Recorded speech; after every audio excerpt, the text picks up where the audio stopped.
Il existe des blessures invisibles qui prennent racine dans l'enfance, quand un cœur bien trop jeune a dû porter le poids des adultes. Bienvenue sur Un moment pour soi. Ici, tu peux ralentir, respirer et déposer ce fardeau que tu portes depuis trop longtemps. Aujourd'hui, nous allons explorer la guérison du traumatisme de l'enfant parentifié, afin que tu puisses réapprendre à te sentir soutenu, aimé et digne de tendresse. Si ce chemin résonne en toi, abonne-toi pour recevoir chaque semaine un espace sûr où ta guérison est la priorité.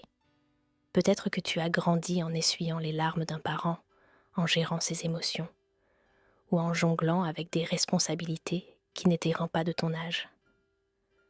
La parentification est ce renversement silencieux où l'enfant devient le pilier émotionnel de sa famille. Parce que Pietra, en posant ce mot sur ton histoire, tu cesses de minimiser ce que tu as traversé. Tu reconnais que ce n'était pas normal et tu t'autorises enfin à ressentir la tristesse et la fatigue accumulée. Quand un enfant n'a pas le droit d'être vulnérable, son corps reste en alerte permanente. Peut-être que tu connais cette tension constante dans la nuque, ce souffle court, ces insomnies qui reviennent dès que tu te relâches. Il est temps d'observer comment ton système nerveux a appris à rester vigilant pour surveiller l'humeur des autres.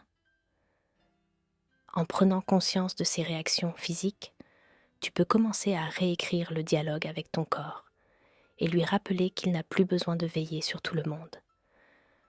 Une partie de toi associe encore le repos à de l'égoïsme.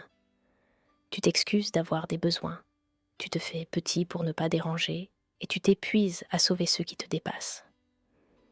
Cette culpabilité est l'écho d'un rôle forcé.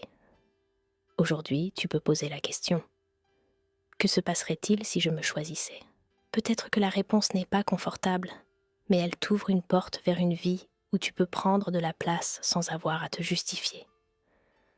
Quand on a grandi en absorbant tout, on croit que nos émotions et celles des autres sont confondues. Il est temps d'apprendre à distinguer ce qui t'appartient réellement. Respire et répète intérieurement.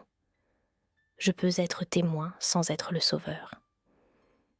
Visualise une frontière douce, comme un voile de lumière, qui te permet d'être présent sans te dissoudre. Cette frontière n'est pas un mur, c'est un geste d'amour envers toi-même. Peut-être que tu ne sais plus comment recevoir de l'aide, parce que tu n'as jamais pu compter sur personne. Autres. Commence par des gestes minuscules. Accepter qu'on te tienne la porte, laisser une amie t'écouter sans t'excuser, demander un câlin quand ton cœur se serre. Chaque fois que tu reçois sans donner en retour, tu crées une micro-expérience de sécurité. Tu montres à ton système nerveux que la vulnérabilité n'est plus dangereuse. Ferme les yeux et imagine l'enfant que tu étais. Peut-être qu'il tient un carnet où il coche les tâches familiales, peut-être qu'il surveille la colère d'un adulte. Approche-toi et offre-lui ce qu'il n'a jamais reçu, une présence stable, une voix douce qui lui dit « Ce n'était pas ton rôle et je suis là maintenant ». Visualise-le déposer ses responsabilités dans tes mains d'adulte.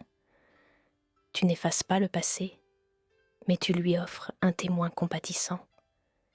Il est possible que ta famille te voie encore comme la personne qui gère tout.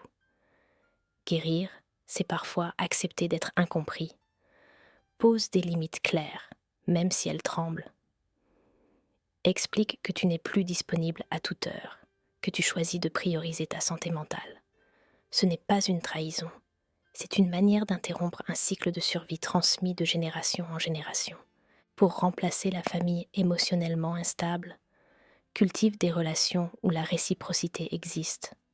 Cherche des espaces thérapeutiques, des communautés sensibles, des amitiés conscientes. Tu n'as pas besoin d'un grand cercle, mais d'un endroit où l'on te demande sincèrement « Comment vas-tu vraiment ?» Chaque relation saine agit comme une preuve concrète que tu mérites d'être soutenu. La douceur peut paraître étrangère quand on vient du chaos. Prépare-toi à la laisser rentrer. Crée des rituels qui ralentissent. Écrire une lettre à l'enfant que tu as été. Marcher sans objectif. Respirez profondément avant de répondre à une demande.